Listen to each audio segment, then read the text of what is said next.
So hello guys, चाय P low. Sorry. So hello guys, I am Ashish and I am your chemistry teacher. और आज हम पढ़ने वाले हैं केमिस्ट्री का क्लास 10th का चैप्टर नंबर 3 जिसका नाम है मेटल्स एंड नॉन मेटल. ठीक है, लग रहा है कुछ गले में मेटल फंस गया है. भूख लगी है, बिस्किट खा रहा हूँ यार, आप लोग के लिए वीडियो बना रहा हूँ, बताओ इतना मेहनत कर रहा है ना. अपन आज स्टार्ट करने वाले हैं मेटल एंड नॉन मेटल. ठीक है, क्लास 10th का चैप्टर नंबर 3 वन शॉट में हम खत्म करेंगे. ये वीडियो स्पेशली डिमांड पे बन रही है बोर्ड एग्जाम 2021 के लिए. जो भी स्टूडेंट मैं आपका जो एग्ज़ाम है, बोर्ड एग्ज़ाम है, उसके बेसिस पे हम ये वीडियो बना रहे हैं क्योंकि सिलेबस काफ़ी कट डाउन हुए हैं. लॉकडाउन और कोविड-19 की वजह से सिलेबस कट डाउन हुआ है और उसी सिलेबस के अकॉर्डिंग हम आपके लिए one shot video series provide करा रहे हैं. हमने फिजिक्स पूरा खत्म करा दिया है. फिजिक्स के chapter wise most important questions भी प्रोवाइड करा दिया है. देखा नहीं तो क्या कर रहे हो भाई, जाओ प्लेलिस्ट चेक करो. मैथ्स हमने खत्म करा दिया 15 दिन में 15 चैप्टर है ना. अब उसके इंपॉर्टेंट क्वेश्चन जल्दी लाने वाला हूँ. थोड़ा सा केमिस्ट्री में बिजी चल रहा हूँ, इसकी वजह से मैथ्स के नहीं आ रहे हैं. मैथ्स के मैंने मैक्सिमम सारे चैप्टर वन शॉट रिविजन करा चुका हूँ. मोस्ट इंपॉर्टेंट और MCQ हैं, बस केमिस्ट्री के बाद वो भी चालू हो जाएगा. केमिस्ट्री में जनरली 2 चैप्टर और बचा रह जाएगा, चैप्टर नंबर 4 और चैप्टर नंबर 5. छोटे छोटे चैप्टर्स हैं, अपन जल्दी कवर कर लेंगे. स्टार्टिंग के ही जो 3 चैप्टर थे थोड़े बड़े बड़े हैं.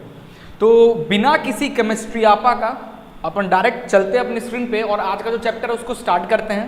ठीक है, बट एक छोटी सी रिक्वेस्ट है यार, वीडियो शुरू करने से पहले चैनल को अभी तक सब्सक्राइब नहीं किए हो तो कर लो सब्सक्राइब, बेल आइकन को दबा लो, मतलब घंटे को हिला लो और वीडियो को शुरू कर लो.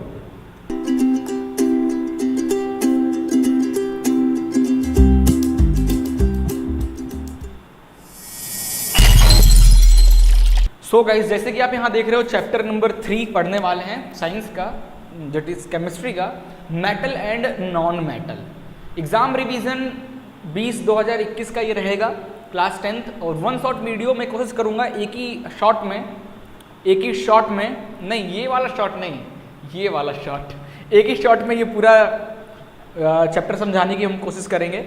सो स्टार्ट करते हैं. But guys, before going to start अपन सबसे पहले सिलेबस डिस्कस करते हैं कि यार इस बार क्या कटा है क्या नहीं.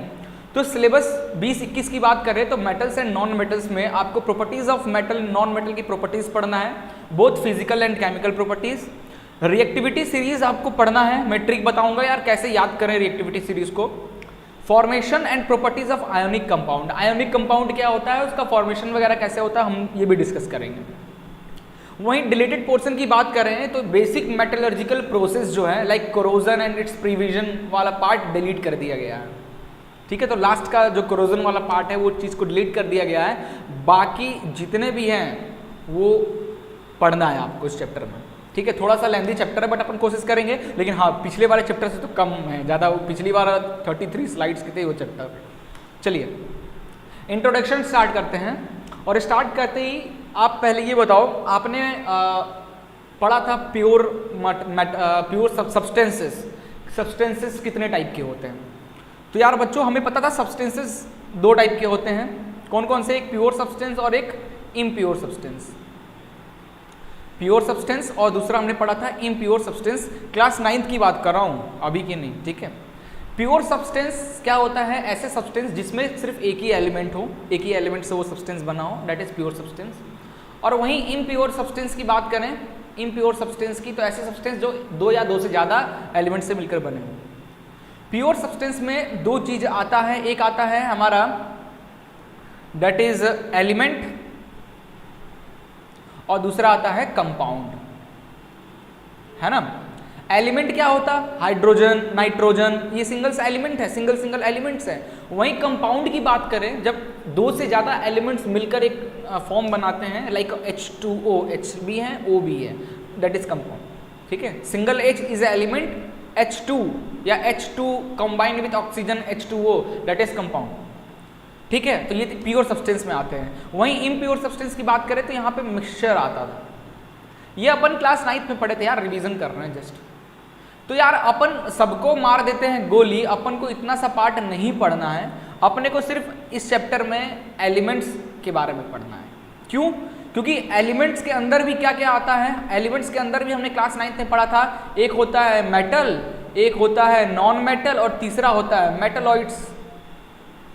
तो मेटलॉइड्स के बारे में हम इस चैप्टर में नहीं पढ़ने वाले, हम सिर्फ मेटल और नॉन मेटल के बारे में पढ़ेंगे। ठीक है, अब बच्चों इंट्रोडक्शन पार्ट स्टार्ट करते हैं। आजकल तो खास दो गलती से ना तो आसपास के जो लोग होते हैं 4 किलोमीटर दूर भाग जाते हैं। रीज़न, बस साले कोरोना तो नहीं हो गया।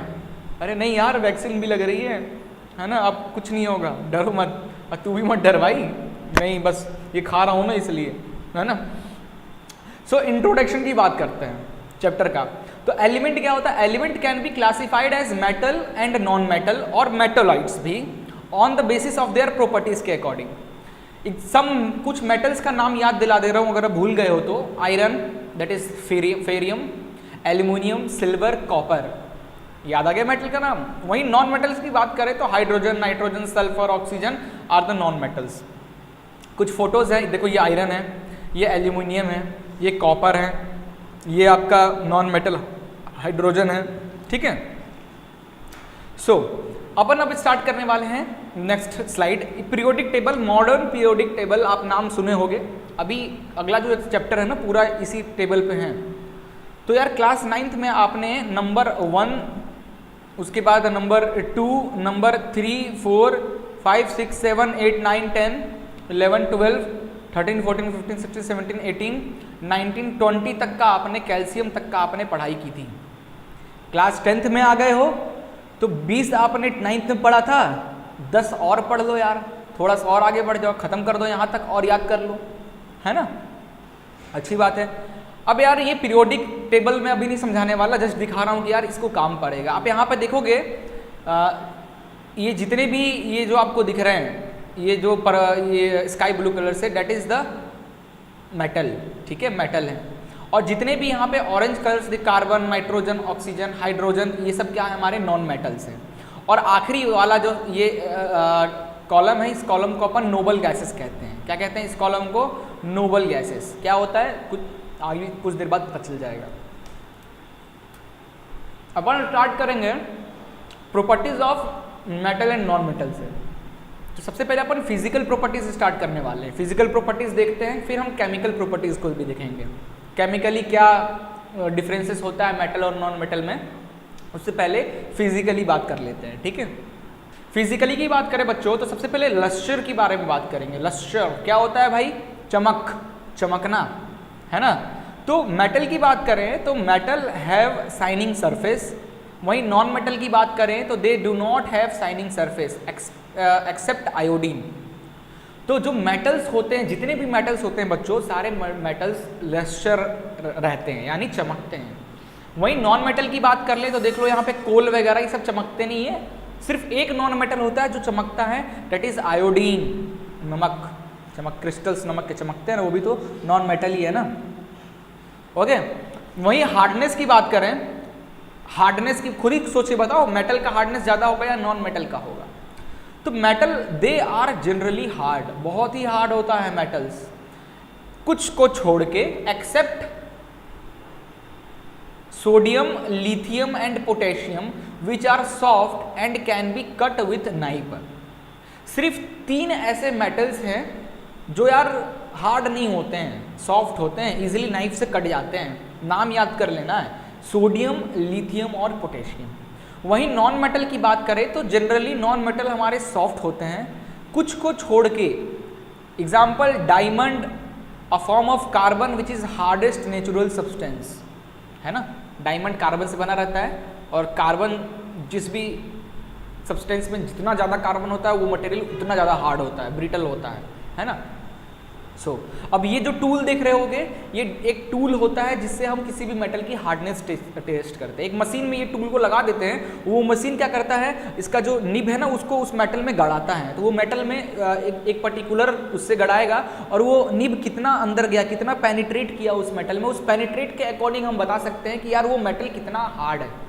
ठीक है, वहीं हम स्टेट की बात करें, अगली स्टेट प्रॉपर्टी, तो जो मेटल सॉलिड स्टेट में रहता है एक्सेप्ट मरकरी। मरकरी के अलावा जितने भी मेटल है बच्चों, सबके सब क्या होते हैं? सॉलिड स्टेट में होते हैं। मरकरी जो होता है वही एक लिक्विड स्टेट में होता है। ठीक है, वहीं हम नॉन मेटल की बात करें बच्चों तो एग्जिस्ट एज सॉलिड और गैसेस। जो नॉन मेटल होते हैं वो सॉलिड और गैस दोनों में एग्जिस्ट करते हैं, सिर्फ ब्रोमाइन को छोड़ के। सिर्फ ब्रोमाइन लिक्विड फॉर्म में रहता है ना। वहीं हम मैलिबिलिटी की बात करें, मैलिबिलिटी क्या होता है, देखो ये फोटो दिख रहा होगा आपको। मैलिबल यानी ऐसा मेटल लो और इसको हैमर से ठोक ठोक के ऐसा चिपटा बना दो, है ना, ये बिस्किट की तरह ठोक ठोक के चिपटा बना दो, तो डेट इज मैलिबिलिटी। ठीक है, तो अभी मैं आपको समझाऊंगा मैलिबिलिटी और डक्टिबिलिटी में क्या अंतर होता है, बहुत बच्चों को नहीं पता होता है। तो मैलिबिलिटी पहले समझ लेते हैं, फिर अपन दोनों में डिफरेंसेस बात करेंगे। मैलिबिलिटी की बात करें बच्चों तो मेटल की बात करते हैं, तो metal can be beaten into a sheet. Yes, metal को आप बीट करोगे तो वो शीट में कन्वर्ट हो जाएगा।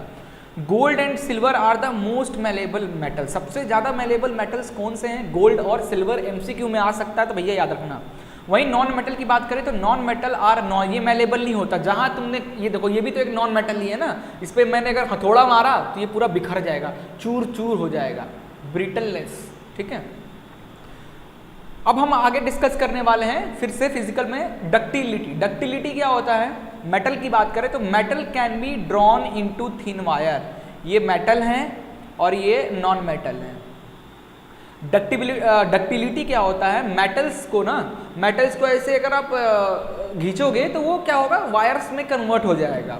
तो देखो कॉपर, ये देखो फोटो देखो, कॉपर है, कॉपर को मैंने वायर में कन्वर्ट कर दिया, because copper is a ductile material. Clear है। वहीं नॉन मेटल की बात करें तो ये डक्टाइल नहीं होता है। अभी इसमें बिस्किट को खींचने की कोशिश करूंगा तो क्या होगा, ये टूट जाएगा। ओके, अब मैं बात करूंगा डक्टिलिटी और मैलिबिलिटी में क्या होगा। देखो अब यहां पे मैं डक्टिलिटी लिखता हूं, यहां पे मैलिबिलिटी लिखता हूं। ठीक है, दोनों में डिफरेंस क्या है ध्यान देना। देखो डक्टिलिटी यानी हम वायर में कन्वर्ट, किसी चीज को वायर में कन्वर्ट करना है बच्चों, तो उस चीज को ऐसे पकड़कर बाहर की ओर खींचना होगा, बाहर की ओर फोर्स लगाना होगा, अपोजिट फोर्सेस। तो इस फोर्सेस को क्या बोलते हैं, जो इसके लेंथ वाइज में फोर्स लगे, लेंथ में जो भी सब्सटेंस है उसके ये लेंथ है, उसके लेंथ में ही जो लगने वाले फोर्स को अपन कहते हैं टेंसाइल फोर्स। टेंसाइल फोर्स आगे पढ़ोगे 11th 12th में, फोर्सेस भी बहुत टाइप के होते हैं। तो टेंसाइल जो लेंथ वाइज जो फोर्स लगे उसको टेंसाइल फोर्स कहते हैं। और वहीं मैलिबिलिटी की बात करें तो आपने देखा कि हैमर से हम ठोक रहे हैं, यानी उसको कंप्रेस कर रहे हैं, तो मैलिबिलिटी में कॉम्प्रेसिव फोर्स लगता है। तो बस यही अंतर है मैलिबिलिटी और डक्टिलिटी में। डक्टिलिटी में टेंसाइल फोर्स की वजह से मेटल का शेप चेंज होता है, और मैलिबिलिटी में कॉम्प्रेसिव फोर्स की वजह से। ठीक है, आगे चलते हैं। Conductor of heat and electricity. आपको जैसे कि पता है मेटल जो होता है both heat and electricity conduct करता है। Metal are good conductor of heat and electricity. ठीक है, silver copper best conductor of heat. Heat की बात करें तो सिल्वर और कॉपर सबसे बेस्ट होता है, सबसे ज़्यादा हीट कंडक्टिव होता है। वहीं lead mercury poor conductor of heat होता है। ठीक है, नॉन मेटल की बात करें बच्चों तो non metal are poor conductor of heat and electricity except graphite. Pencil में जो लगता है ग्रेफाइट भैया उसको छोड़ के, ठीक है, बाकी जितने भी नॉन मेटल हैं सब बैड कंडक्टर हैं, इलेक्ट्रिसिटी भी और हीट भी। आगे हम डेंसिटी की बात करते हैं। डेंसिटी का फॉर्मूला देखो क्या होता है बच्चों, density is equal to mass upon volume. तो यार आप सॉलिड सब्सटेंस की बात करते हो, मेटल बहुत ज़्यादा सॉलिड, उसके जो पार्टिकल्स होते हैं बहुत उनके बीच में जो इंट्रैक्शन होता है, जो इंटरनल फोर्स होता है, इलेक्ट्रो पॉजिटिव जो फोर्स होते हैं उनके एटम्स के बीच में बहुत ज़्यादा होते हैं, इसीलिए सॉलिड्स में बहुत ज़्यादा क्लोज रहते हैं। ठीक है, तो डेंस हैं। ठीक है, मेटल ज़्यादा डेंस होते हैं क्योंकि जो मॉलिक्यूल्स है बहुत पास पास है, बहुत ज़्यादा पास पास है, एकदम पास पास है, डेंस है, भीड़ भाड़ है, डेंस है एटम्स का। तो जो मेटल होते हैं वो डेंस होते हैं, highly density and high melting point भी होता है उसका। अब ज़्यादा लोग एक जगह पे हैं तो उनको मार के भगाने में टाइम लगेगा, यानी मेटल के केस में बात करें ज़्यादा डेंस वो मेटल है तो उसको पिघलाने में ज़्यादा टाइम लगेगा, सो मेल्टिंग पॉइंट इसका ज़्यादा होता है। एक्सेप्ट सोडियम और पोटेशियम, भैया सोडियम और पोटेशियम को छोड़ के, क्यों? सोडियम पोटेशियम ऑक्सीजन के अंडर आते ही भाम इसीलिए सोडियम और पोटेशियम को अपन कैरोसिन में डुबा कर रखते हैं ताकि वो ऑक्सीजन से उसका संपर्क ना हो। वहीं नॉन मेटल की बात करें तो है, इसमें भी डेंसिटी होती है, क्योंकि कुछ नॉन मेटल भी तो सॉलिड होता है। अभी बिस्किट खाया वो भी तो नॉन मेटल है, वो भी तो सॉलिड था ना, बट उसके जो मॉलिक्यूल्स है ना थोड़े दूर दूर रहते हैं, वो ज़्यादा डेंस नहीं रहते हैं, तो इनकी भी डेंसिटी होती है, बस एज कम्पेयर टू मेटल इनकी डेंसिटी कम होती है। और लोग कम हैं तो जल्दी भाग जाएंगे, यानी एटम्स कम है तो जल्दी पिघल जाएंगे, तो लो मेल्टिंग पॉइंट। वहीं हम सोनरस की बात करें यानी साउंड, टन टन साउंड, तो मेटल, कोई भी मेटल ले लो यार कितना ज़्यादा साउंड करता है, तो metal produce a sound on striking a hard surface. वहीं नॉन मेटल कोई भी साउंड प्रोड्यूस नहीं करता है। ऑक्साइड्स की बात करें तो जो मेटल के जो ऑक्साइड्स होते हैं, यानी जब मेटल को आप बर्न करोगे तो जो उसके पाउडर्स निकलते हैं, है ना, मैग्नीशियम को ले लो, मैग्नीशियम को जब हम बर्न करते हैं तो उससे पाउडर निकलता है, दैट इज मैग्नीशियम ऑक्साइड, जो कि बेसिक नेचर का होता है। तो metallic oxides are basic in nature.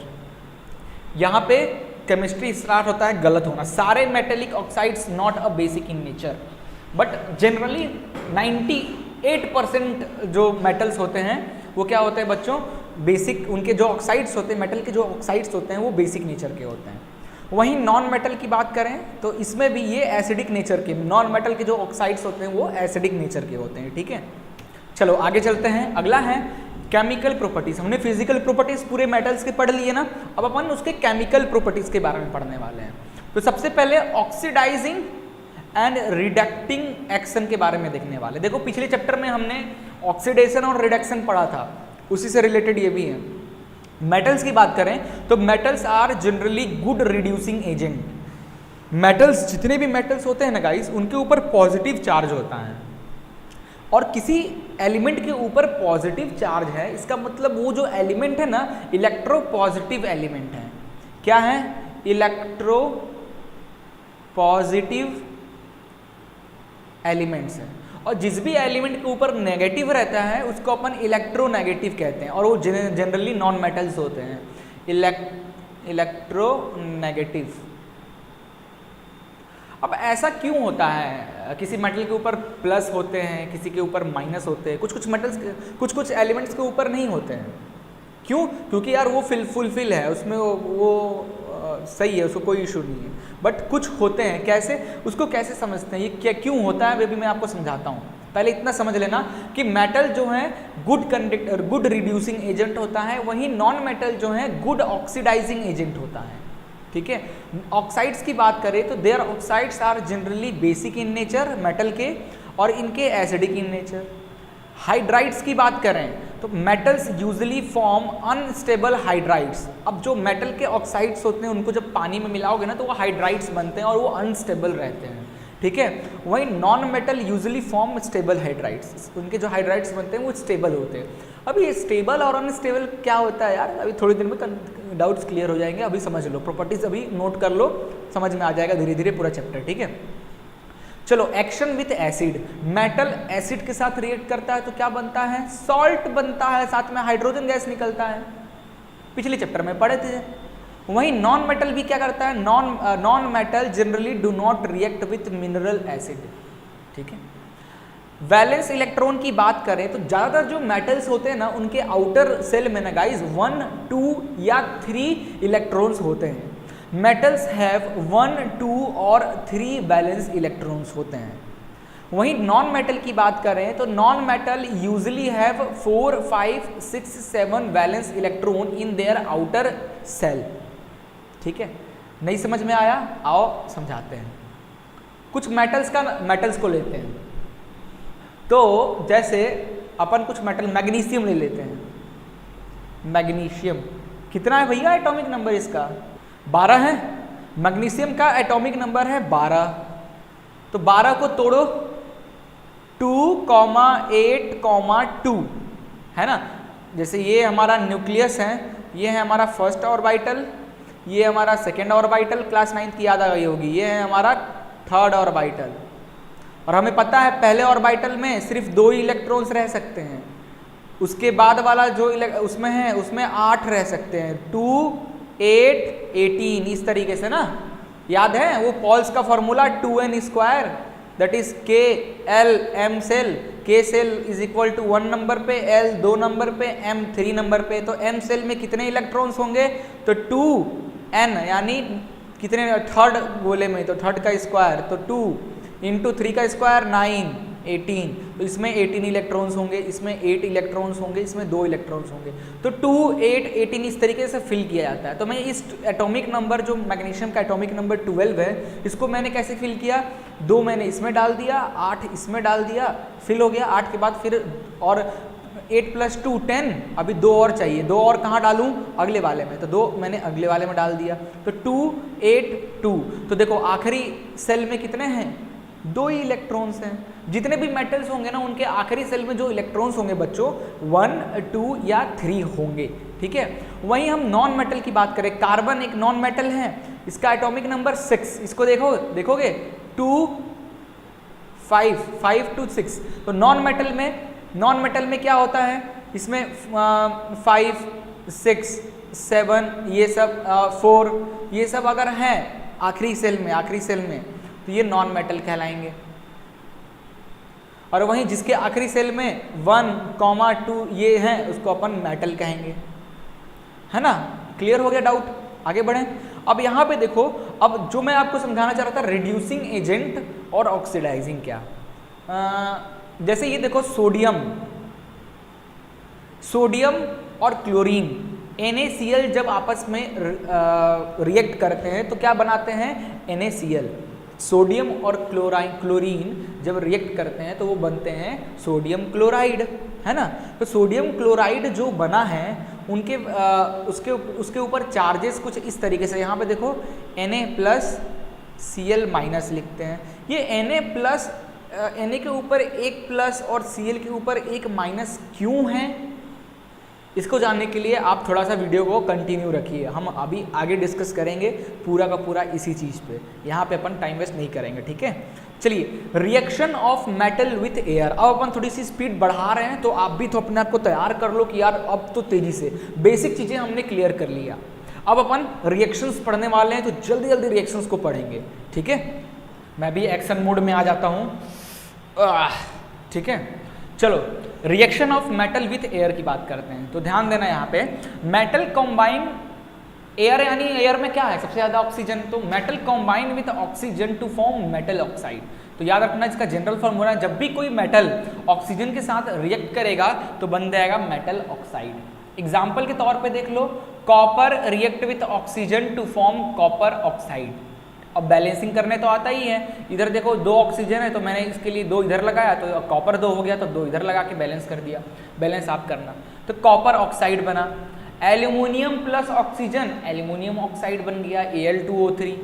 Magnesium plus oxygen MgO बन गया, मैग्नीशियम ऑक्साइड। क्लियर है ये सब। अब आगे बात करते हैं, the reactivity of different metal are different with O2, ठीक है।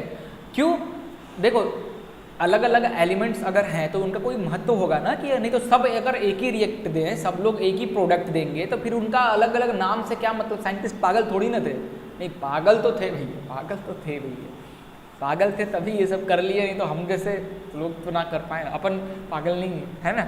सो देखो, सोडियम और and calcium react so vigorously that they catch fire if kept in open, so they are kept immersed in kerosene. जैसे कि मैंने आपको बताया था शुरू में, सोडियम और जो पोटेशियम है, सोडियम और के फॉर पोटेशियम, Na मतलब सोडियम, ये ना ऑक्सीजन को मिलते ही बहुत तेजी से रिएक्ट कर जाते हैं। जो कुछ मेटल्स है ना बच्चों, वो ऑक्सीजन से धीरे धीरे रिएक्ट करते हैं, कुछ बहुत तेजी से रिएक्ट करते हैं, और कुछ तो 2-3 साल लग जाते हैं रिएक्ट करने में, लेकिन करते जरूर हैं, है ना। तो ये डिपेंड करता है उन मेटल पे। तो सोडियम और पोटेशियम जो है ना बड़ा खतरनाक है, इसको ऑक्सीजन की एक बूंद भी मिली ना तो ये फट जाते हैं जी सीधे, और गलती से हाथ में तो रखना ही मत, फट ही जाओगे। इसीलिए सोडियम और पोटेशियम को हमेशा, ऐसी कौन सी जगह है जहाँ पे ऑक्सीजन नहीं मिलेगा, वैक्यूम में, खर्चा ज़्यादा नहीं है, कैरोसिन सस्ता मिलता है यार, डाल के रखो कैरोसिन में, है ना, अच्छी बात है। अब चलो आगे बात करते हैं, कुछ और भी हैं, like surface of magnesium, aluminium, zinc, lead, PB यानी lead, are covered with thin layer of oxide which prevent them from further oxidation. अब क्या होता है, मैग्नीशियम, एल्युमिनियम, जिंक और लीड के साथ जब वो ऑक्सीजन के कांटेक्ट में आते हैं ना, तो क्या मेटल ऑक्साइड में बदल, aluminium, magnesium oxide, aluminium oxide, जो ऑक्साइड वो निकलता है ना, वो उन जो मेटल्स के ना उसी के सरफेस पे ही क्या इकट्ठा होने लगता है। अब पूरे मेटल के सरफेस पे मेटल ऑक्साइड से ढक दोगे तो फिर तो मेटल का कॉन्टेक्ट ही टूट गया, ऑक्साइड का कॉन्टेक्ट है, तो उसकी वजह से ये होता है, ऑक्सीडेशन कम हो जाता है, प्रोसेस स्लो हो जाती है। वहीं हम आयरन की बात करें तो iron does not burn on heating, ठीक है, हीट करने पे आयरन जलता है, बर्न की बात, जलता नहीं है, बट आयरन फिलिंग्स जो होते हैं वो बड़ी तेजी से ऑक्सीजन में रिएक्ट करते हैं, ठीक है।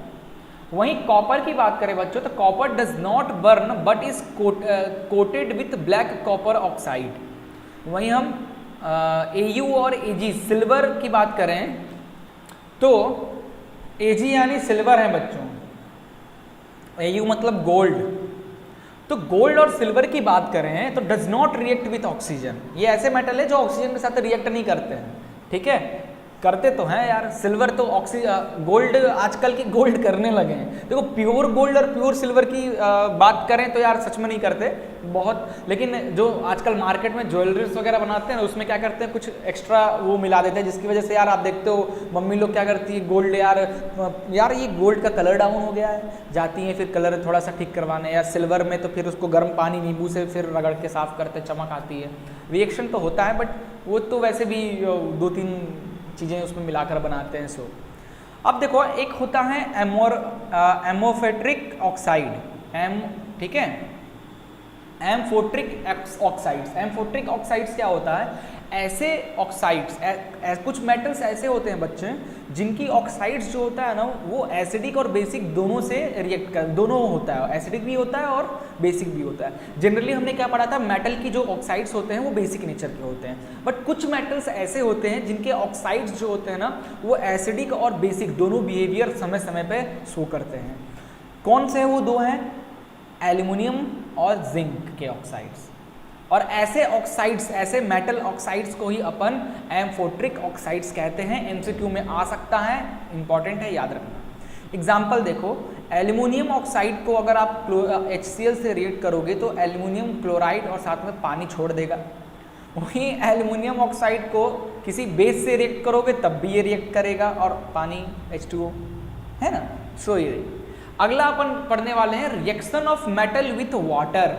अच्छा, मेटल को अब अगर हम पानी से रिएक्ट करा दें तब क्या हो जाएगा, ध्यान देना। मेटल को बच्चों अगर पानी से रिएक्ट कराओगे तो मेटल ऑक्साइड और हाइड्रोजन गैस निकलेगा। जब भी मेटल को वाटर यानी H2O से रिएक्ट कराओगे तो हाइड्रोजन, मेटल ऑक्साइड, साथ ही साथ हाइड्रोजन गैस भी निकलता है, ठीक है। वहीं पे अब ये जो मेटल ऑक्साइड निकला है, इस मेटल ऑक्साइड को फिर से तुम और पानी में अगर रिएक्ट करा दोगे तो फिर मेटल हाइड्रोक्साइड बन जाता है, ठीक है। एग्जाम्पल बता रहा हूँ, metal like potassium and sodium react violently with cold water. ठंडे पानी में पोटेशियम और सोडियम बड़ा तेजी से रिएक्ट करता है, जैसे कि मैंने बताया, इसलिए इसको कैरोसिन में रखते हैं। In case of sodium and potassium the reaction is so violent and exothermic, यानी हीट बाहर निकल रहा है, exothermic reaction, that the evolved hydrogen immediately catches fire, बहुत इजीली फायर कैच कर लेता है। तो देखो, potassium react with water to form KOH, potassium hydroxide, ठीक है, और हाइड्रोजन गैस निकलेगा, साथ ही साथ हीट भी निकलेगा। वहीं सोडियम की बात करें, sodium react with water, it's also form sodium hydroxide, some hydrogen and some amount of heat, जो कि एक्सोथर्मिक रिएक्शन होता है। इसीलिए हम सोडियम और पोटेशियम को ऑक्सीजन से रिएक्ट नहीं करने देते, हम उसको कैरोसिन में डुबा के रखते हैं, है ना। अब अगला देखो, the reaction of calcium with water is less violent. अब कैल्शियम को अगर वाटर से रिएक्ट करते हो तो वो कम वायलेंट होता है। वो भी आप याद करो, चूना को पानी में डालते हो तो गर्म तो हो ही जाता है आपका बकेट, और है ना, हीट तो निकलता है। द हीट जो इवॉल्व होता है not sufficient for the hydrogen to catch fire, ठीक है, आग जलने लायक हीट नहीं निकलता है। सो इसका जनरल फॉर्मूला देखो, calcium react with water to gives calcium hydroxide and hydrogen. Clear हो गया। वहीं हम बात करें calcium start floating before the bubble of hydrogen gas form stick to the surface of metal. अब यार कभी कैल्शियम का पत्थर लेना, पानी में जब डालोगे ना तो वो क्या होगा, बुलबुल बुलबुल बुलबुलें निकलने लगेंगे और पूरे क्या करें आप देखना ध्यान से किसी ट्रांसपेरेंट ग्लास में, पूरा कैल्शियम का जो डाले होंगे ना पूरे आसपास बबल्स घिर जाएंगे और वो बबल्स क्या करेंगे उसको ऊपर ले आएंगे फ्लोट, और वो कैल्शियम आपका फ्लोट करने लगेगा पानी में। क्यों? क्योंकि हाइड्रोजन जो है हल्का होता है तो वो क्या करता है बबल्स फॉर्म में उसको ऊपर लेके चला जाता है, इसलिए वो फ्लोट करने लगता है। अब देखो यहाँ पे मेटल लाइक एल्यूमिनियम, कुछ मेटल्स की बात करें लाइक एल्यूमिनियम, आयरन और zinc do not react either with cold और हॉट वाटर, ना ठंडे पानी से रिएक्ट करता है ना गर्म पानी से रिएक्ट करता है। कौन कौन से मेटल? एल्यूमिनियम, आयरन और जिंक, ठीक है। But they react with steam, वाह, ना ठंडे पानी से रिएक्ट करता है ना गर्म पानी से रिएक्ट करता है, बट जो पानी का भाप जो निकलता है ना, स्टीम, पानी को हीट करते हो तो जो स्टीम निकल, उस स्टीम से रिएक्ट जरूर कर जाता है। तो देखो यहाँ पे कि एल्यूमिनियम को 3H2O से स्टीम से रिएक्ट कराएंगे तो बन जाएगा aluminium oxide and 3 mole of hydrogen gas. वहीं हम आयरन की बात करें तो iron react with 4H2O to gives iron oxide and 4 mole of hydrogen gas, ठीक है। Now metals such as lead, copper, silver and gold do not react with water at all, ठीक है। अब देखो इस सब को जो समझा रहा हूँ, इस सबको समझाने के लिए यहाँ पे लिखा हूँ कि react with cold water. Cold water से कौन कौन से मेटल रिएक्ट करते हैं, तो ध्यान से देखो, सोडियम, पोटेशियम और कैल्शियम ये कोल्ड वाटर से रिएक्ट करते हैं। स्टीम से कौन कौन से मेटल रिएक्ट करते हैं? एल्यूमिनियम, आयरन और जिंक स्टीम से रिएक्ट करते हैं। रिएक्ट विथ हॉट वाटर, गर्म पानी से कौन सा मेटल रिएक्ट करता है? वो है मैग्नीशियम, जो है ठंडे पानी से नहीं, सिर्फ और सिर्फ गर्म पानी से रिएक्ट करता है। ऐसा कौन कौन से मेटल हैं जो वाट पानी में रिएक्ट ही नहीं करते हैं? तो उसमें आपका lead, no reaction with lead, copper, ठीक है, सिल्वर, गोल्ड, ये सब रिएक्ट नहीं करते हैं। Calcium and magnesium float as bubbles of H2 stick to their surface, ये तो पता ही है, बता ही दिया हूँ, ठीक है। नेक्स्ट चलते हैं, reaction of metal with acid. Dilute acid से अगर मेटल को रिएक्ट कर दे तो बच्चों क्या बनेगा? तो हमको ऑलरेडी पता है कि जब भी हम मेटल को किसी भी एसिड से रिएक्ट करेंगे तो सॉल्ट बनेगा और कुछ हाइड्रोजन गैस के फॉर्म में इवॉल्व होगा। हम पिछले चैप्टर से ये चीज़ पढ़ते आ रहे हैं, बार बार पढ़ रहे हैं, ठीक है।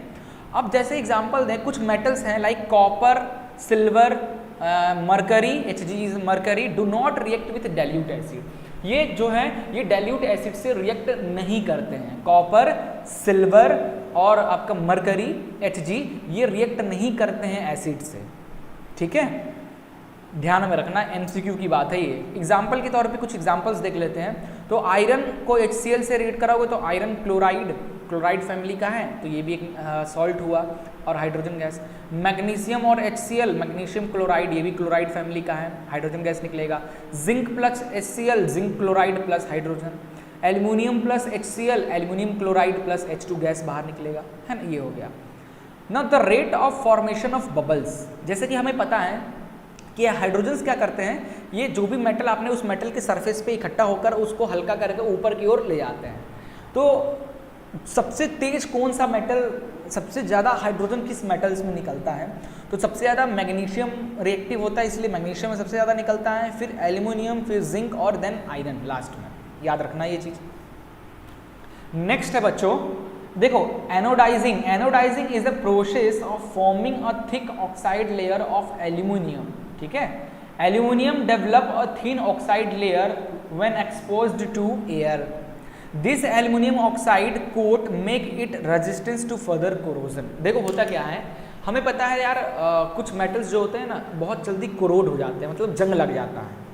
बट यार कुछ मेटल्स ऐसे होते हैं जिसपे जंग लगता ही नहीं है। क्यों नहीं लगता? क्योंकि उसके ऊपर उसी मेटल का ऑक्साइड का लेयर है, उस मेटल का या किसी और दूसरे मेटल के ऑक्साइड्स का एक लेयर लगा हुआ है ना, जिसकी वजह से वो मेटल डायरेक्ट ऑक्सीजन के कांटेक्ट में आता नहीं और जंग लगता नहीं है।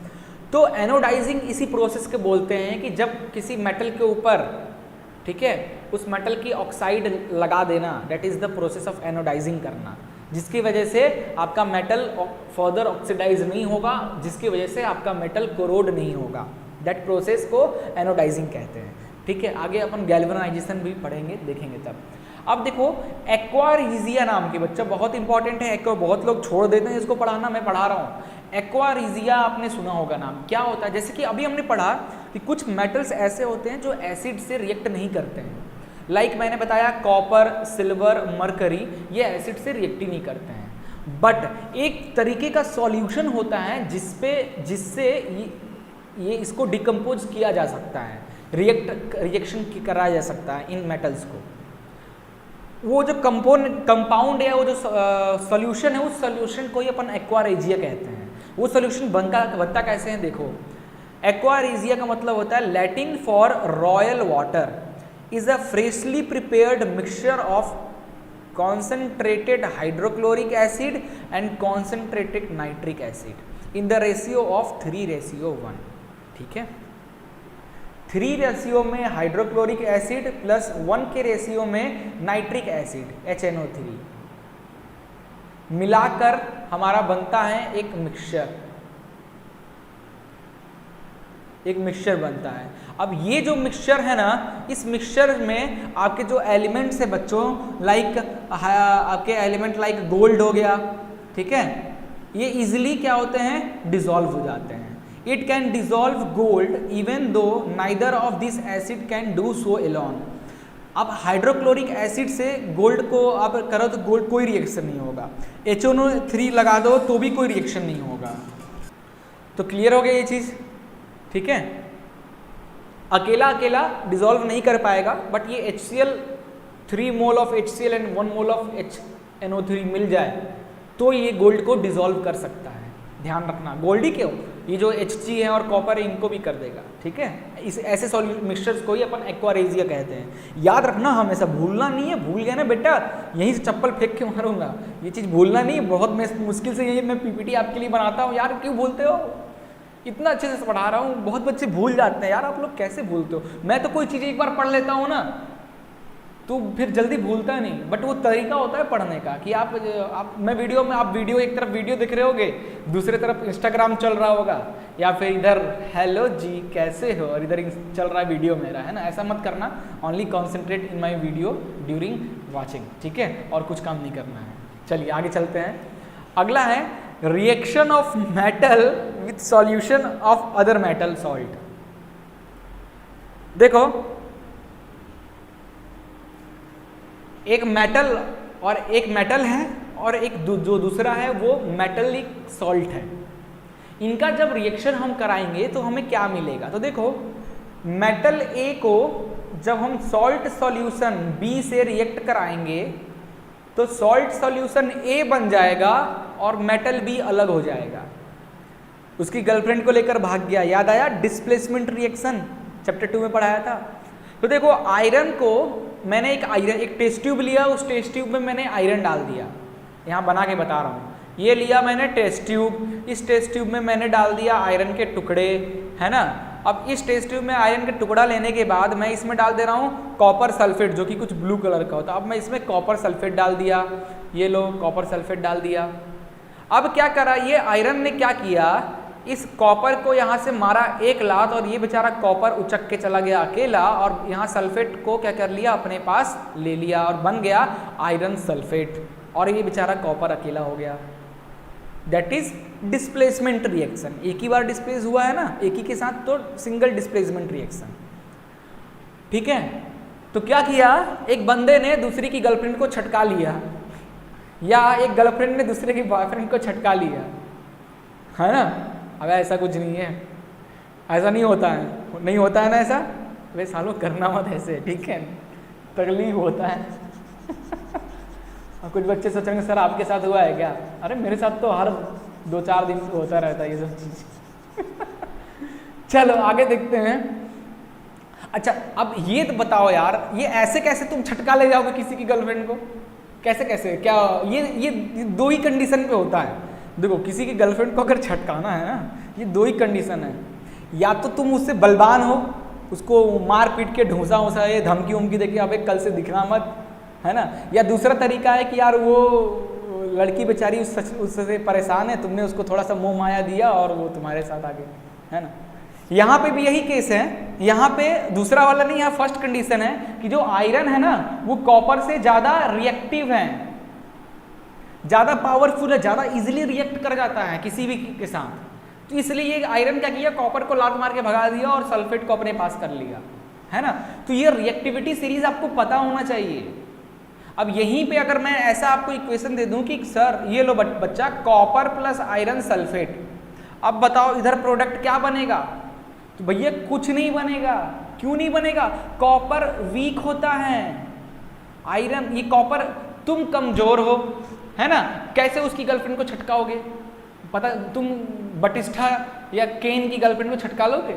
ऐसे पकड़ के ना चौक से ले मार देगा वहीं पे और 3 दिन तक पड़े रहोगे। तुम कमजोर हो तो कैसे उसको कर पाओगे? उसके लिए तुमको मजबूत होना होगा। तो रिएक्टिविटी जिसकी ज़्यादा होती है वही किसी को हटा पाएगा, वैसे नहीं हटा सकता। तो ये रिएक्टिविटी सीरीज बच्चों आपको याद करनी होगी, ठीक है, याद करनी होगी रिएक्टिविटी सीरीज। कैसे सर, कैसे याद करें, कैसे याद करें? इतना कुछ तो पढ़ते हैं, अकेला जान क्या क्या क्या ना करे। यार मैं सिखा रहा हूँ। कैटरीना ने कार मांगी ऑल्टो जेन फरारी, फिर भी क्यों मिली सिल्वर ऑडी? बोलो क्यों मिली? अरे बोलना बे, क्यों मिली? ये स्टोरी नहीं है, ये कोई टैगलाइन नहीं है, ये याद करने का तरीका है। देखो, कैटरीना यानी के, ने, कैटरीना ने यानी एनए, कार यानी सीए, मांगी यानी एमजी, ऑल्टो जेन फरारी। कैटरीना ने कार मांगी, ऑल्टो जेन फरारी, ऑल्टो एल्यूमिनियम, जेन जिंक, फरारी फेरियम यानी आयरन। फिर भी यानी फिर, लीड, भी यानी हाइड्रोजन। क्यों मिली सिल्वर ऑडी?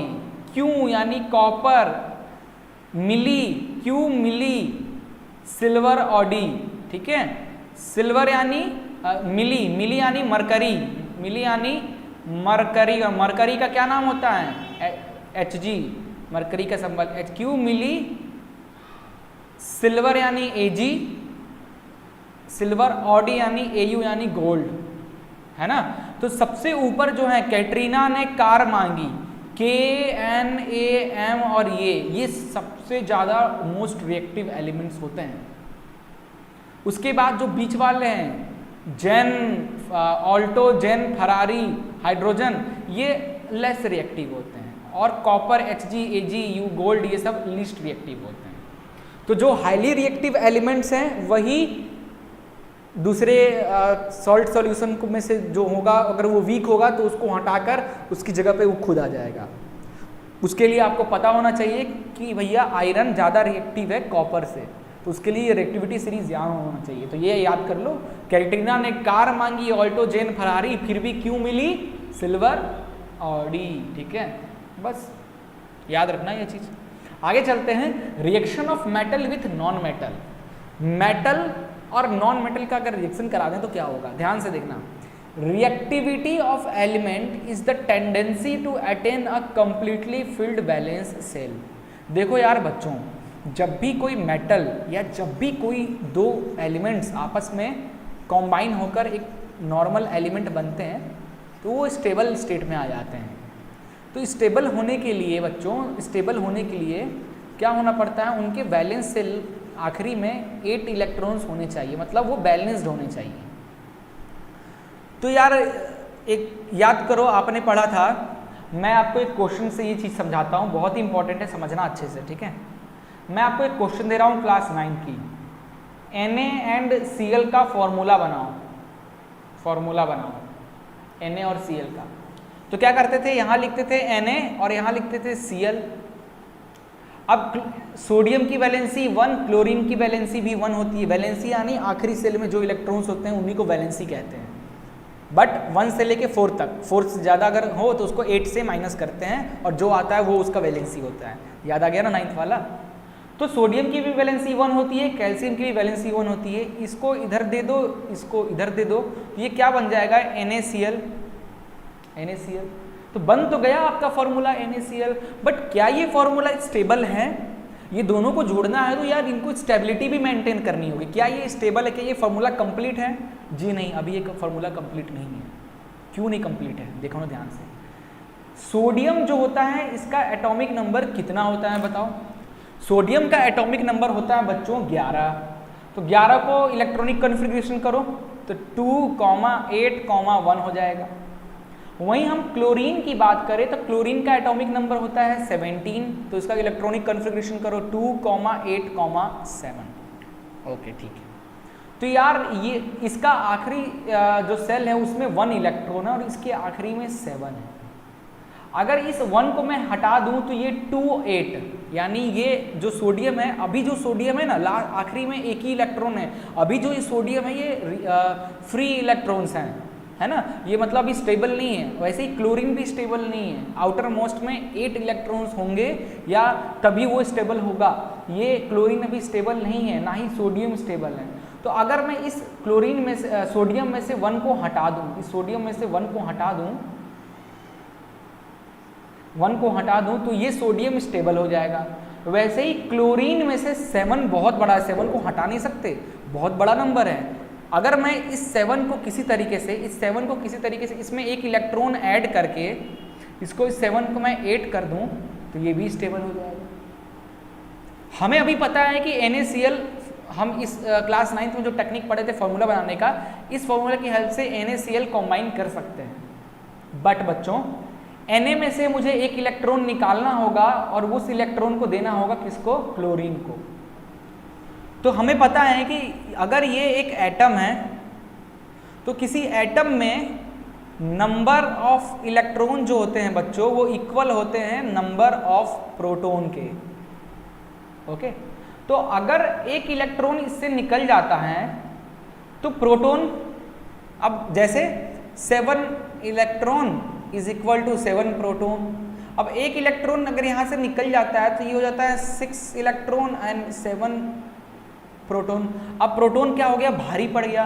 अब ये प्रोटॉन ज़्यादा है, भारी पड़ गया, देयरफॉर ये पूरा का पूरा जो एटम है ये इलेक्ट्रॉन निकल गया, बैलेंस रहा नहीं। अब इसमें पावर किसकी आ गई? पहले दोनों का बराबर पावर, माइनस और प्लस दोनों की बराबर पावर थी, दोनों नेता इक्वल पावर था उस स्टेट में। बट एक नेता का एक MLA गायब हो गया तो दूसरा वाला और पावरफुल, उसके पास ज़्यादा पावर चला गया। तो अब ये जो एटम है वो पूरी की पूरी इलेक्ट्रिकली क्या हो जाएगी? पॉजिटिव हो जाएगी, क्योंकि इलेक्ट्रॉन चला गया।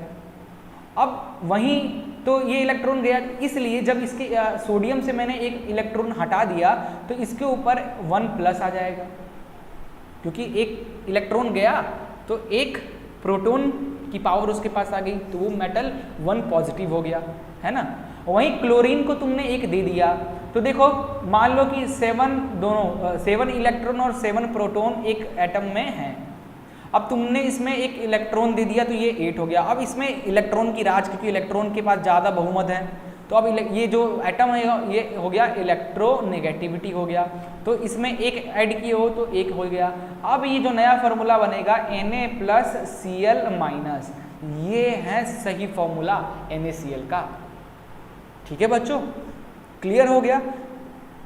अब वही एक और देखो, मैग्नीशियम और क्लोरीन को देखो। मैग्नीशियम का एटॉमिक नंबर होता है बच्चों 8, 2, 10, 12 होता है। तो इसका इलेक्ट्रॉनिक कॉन्फ़िगरेशन करोगे तो 2,8,2 होगा। क्लोरीन का 2,8,7 होता है इलेक्ट्रॉनिक कॉन्फ़िगरेशन।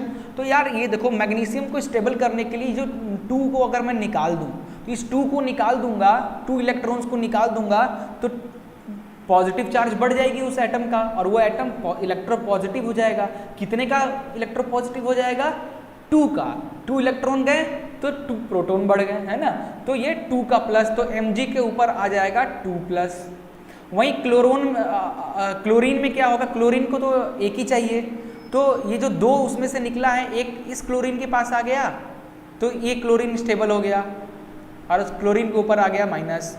अभी एक इलेक्ट्रॉन और बचा हुआ है, उसको भी तो कहीं जाना होगा नहीं, तो वो फिर वो जो बनी कंपाउंड जो है वो अनस्टेबल कंपाउंड हो जाएगा। जब भी कोई कंपाउंड बनता है वो स्टेबल बनता है, ठीक है। तो क्या करेगा? एक और क्लोरीन इसमें है, एक और क्लोरीन रहेगा, उसको एक दे देगा नेगेटिव और दोनों स्टेबल हो जाएंगे और बन जाएगा Mg2+, Cl2 माइनस, 2 क्लोरीन के ऊपर माइनस, इस तरीके से Mg2 प्लस Cl2 माइनस, है ना। कैसे ये आया, इसको 9th के हिसाब से कैसे समझें, Mg यहाँ लिखता हूँ, यहाँ Cl लिखता हूँ, फॉर्मूला बनाता हूँ। मैग्नीशियम का वैलेंसी 2, क्लोरीन का 1, इसको दे दो, इसको दे दो, तो ये आ गया MgCl2, 2 क्लोरीन है, एक Mg है और 2 क्लोरीन है।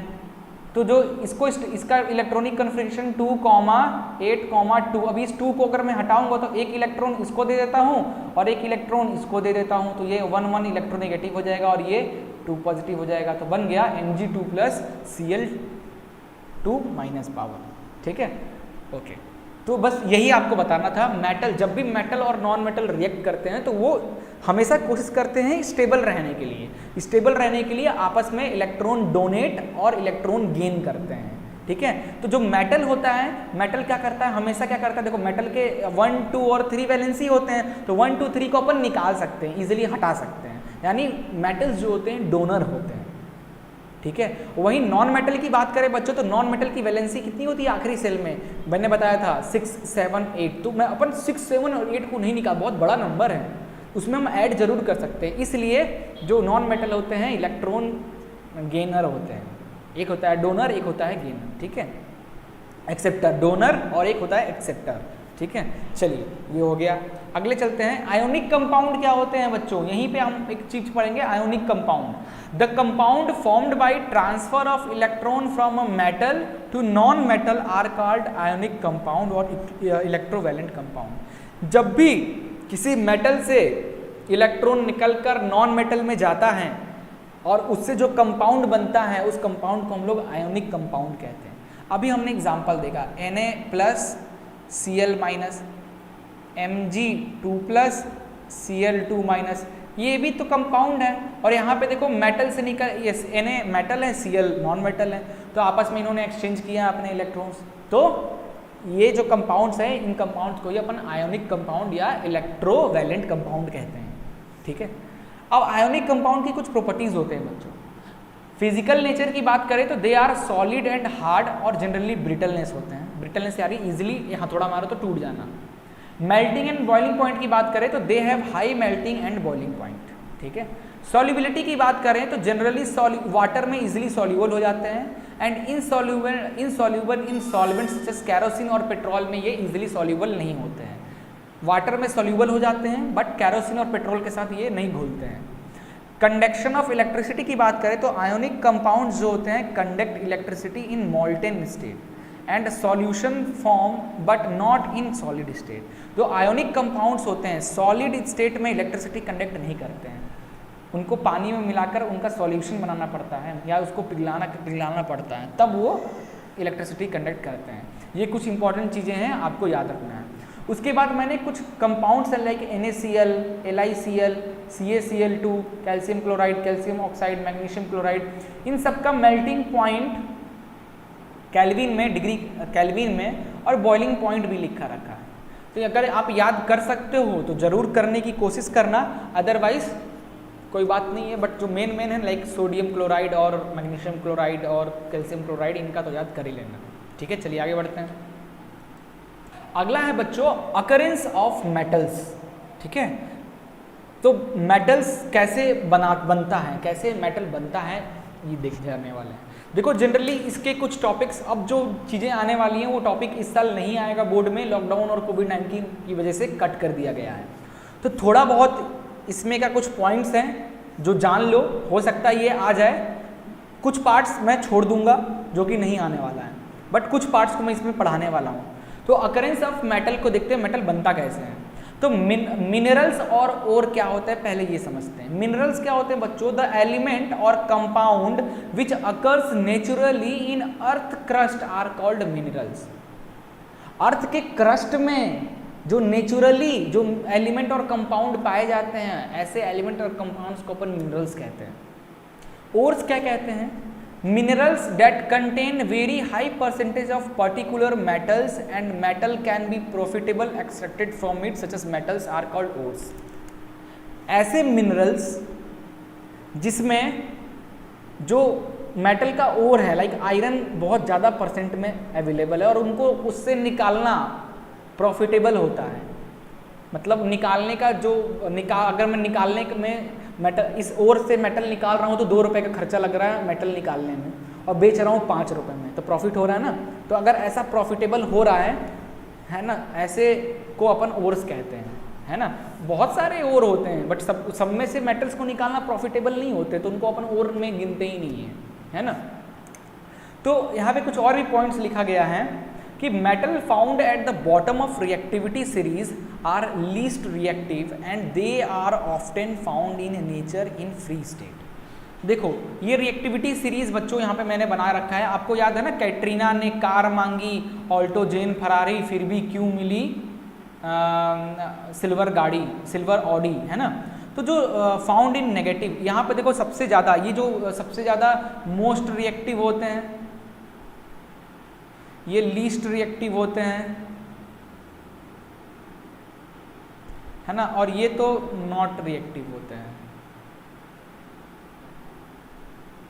नॉट रिएक्टिव नहीं लिख सकते यार, इसको अपन क्या लिख सकते हैं, ओके इसको मीडियम लिखते हैं, मीडियम रिएक्टिविटी, और इसको लीस्ट रिएक्ट तो करता है। तो ये वही कह रहा है कि मेटल जो नीचे पाए गए हैं रिएक्टिविटी सीरीज में जो लीस्ट रिएक्टिव हैं, एंड लाइक यहाँ पे देख लो एग्जांपल में, लाइक कॉपर, सिल्वर हो गया, कॉपर हो गया, सिल्वर हो गया, गोल्ड हो गया, ये सब लीस्ट रिएक्टिव होते हैं बच्चों, और ये इजीली फ्री स्टेट में मिल जाते हैं, हमको और ओवर से निकालना नहीं पड़ता, इजीली ये फ्री स्टेट में मिल जाते हैं।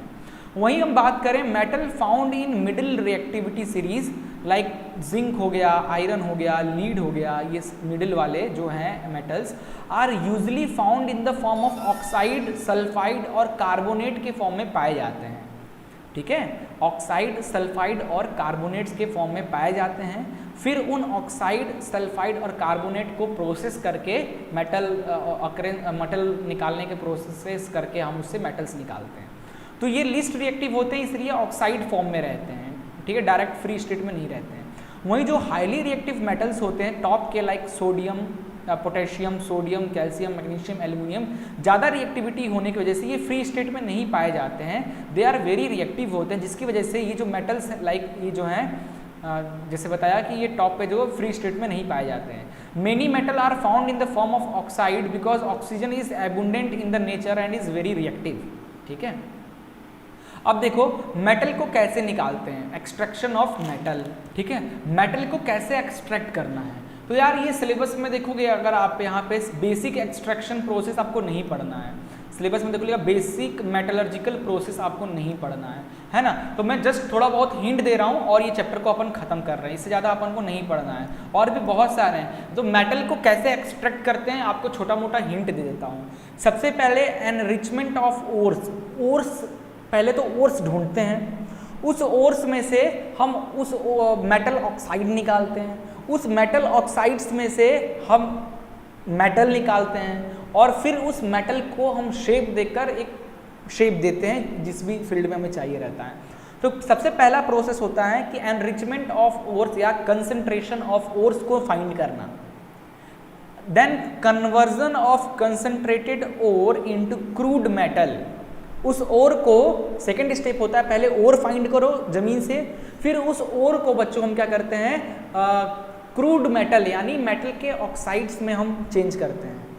फिर उस मेटल ऑक्साइड को हीट वगैरह हीट करते हैं, हीट करने से मेटल मिलता है, प्योर मेटल मिलता है ना। फिर उस मेटल को हम शेप दे देते हैं अपने अकॉर्डिंग। ये 3-4 प्रोसेस है मेटल को एक्सट्रैक्ट करने का ओर से। ठीक है, तो यहाँ पे कुछ एग्जांपल्स हैं, लाइक गैनगेज, रोस्टिंग, क्या है, कैल्सिनेशन, रिडक्शन, ये सब कुछ प्रोसेस है, ये सब नहीं पढ़ना है। ठीक है, ये सिलेबस में नहीं है, सीधे लिखा है कि बेसिक मेटलर्जिकल प्रोसेस नहीं पढ़ना है, तो अपन क्यों ये इस साल नहीं पढ़ेंगे। ठीक है, काफ़ी सारे और भी काफ़ी स्लाइड्स है बच्चों जो पढ़ना था, कोरोजन भी हमें पढ़ना नहीं है। ठीक है, और हमारा होता है ये चैप्टर एंड, बस आपको इस चैप्टर में इतना सा ही पढ़ना था, जनरली जितना मैंने बताया, थोड़े बहुत मेटल्स का प्रोसेस कैसे, कौन कौन से प्रोसेस होते हैं, मतलब कितना तरीका है, किस तरीके से पहला एनरिचमेंट ऑफ ओर, फिर enrichment of convert enrichment of ore into crude metal, then convert crude metal by heating to the pure metal and then shape that pure metal into a substance. ठीक है, ये कुछ बस इतना ही तक आपको पढ़ना है, इससे ज़्यादा इस चैप्टर में और कुछ नहीं पढ़ना है। ठीक है, सो बच्चों आज के लिए बस इतना ही। आशा करता हूँ ये वन शॉट वीडियो सीरीज आपको काफ़ी पसंद आया होगा। शेयर करो अपने दोस्तों के साथ, उन्हें भी ज्वाइन करने को बोलो हमारे चैनल को। सारे कोर्सेज हम फ्री ऑफ कॉस्ट में आपके लिए लेकर आ रहे हैं। एक महीना भी हमारे चैनल को नहीं हुआ ये सब चीज़ें स्टार्ट करते हुए, आपके 9th 10th स्टार्ट करते हुए, और मैं 10th के एक महीने के अंदर पूरा मैथ्स खत्म करा दिया, फिजिक्स खत्म करा दिया, केमिस्ट्री का अब सिर्फ 2 चैप्टर बचा है। 2 दिन मेरे लिए, 2 दिन मुझे दो, 2 दिन में आपका केमिस्ट्री खत्म। उसके बाद आपको आपके लिए हर चैप्टर से मोस्ट 10 इंपॉर्टेंट क्वेश्चन, जैसे फिजिक्स का मैंने बनाया है, जाकर देखो, वैसे 10 मोस्ट इंपॉर्टेंट क्वेश्चंस लेकर आऊँगा जिनकी आने की प्रोबेबिलिटी इस साल ज़्यादा है। ठीक है, उसके बाद मोस्ट इंपॉर्टेंट MCQ भी प्रोवाइड कराऊंगा। चिंता मत करो बेटा लोग, मैं आखिरी तक हूँ, आपके एग्जाम के आखिरी दिन तक कुछ ना कुछ ऐसा कराते रहूँगा जिससे आपको हमेशा हेल्प रिवीजन में रहे। और एक और चीज़ यहाँ पे मैं आपके लिए सुपर फास्ट रिवीजन लेकर आने वाला हूँ, सुपर फास्ट इन 15 मिनट्स। अगर आप चाहते हो तो आप जरूर बताना कि 15 मिनट्स में मैं पूरे चैप्टर को अगर समझाऊंगा तो कैसा लगेगा, और ये वीडियो कब चाहते हो। ये मेरे ख्याल से एग्ज़ाम के 10-15 दिन बाद, 10-15 दिन पहले अगर आपको मिले 15 मिनट वाला, जिससे आप चिट नोट्स एक चिट बना सको, है ना। अबे चीटिंग करने वाला चिट नहीं, खुद को फॉर्मूले वाले, वैसे चाहते हो तो आप बताना कब आपको वो वीडियोस चाहिए। अप्रैल के फर्स्ट वीक से ही मैं चालू कर दूं या फिर 10 तारीख के बाद से हम स्टार्ट करें, आप हमें कमेंट करके बताना, उसके अकॉर्डिंग आपके लिए हम वीडियो भी बना देंगे। ठीक है, मिलते हैं नेक्स्ट वीडियो में, तब तक के लिए जय हिंद। Like, subscribe and share with your friend and don't forget to hit the bell icon. Good bye.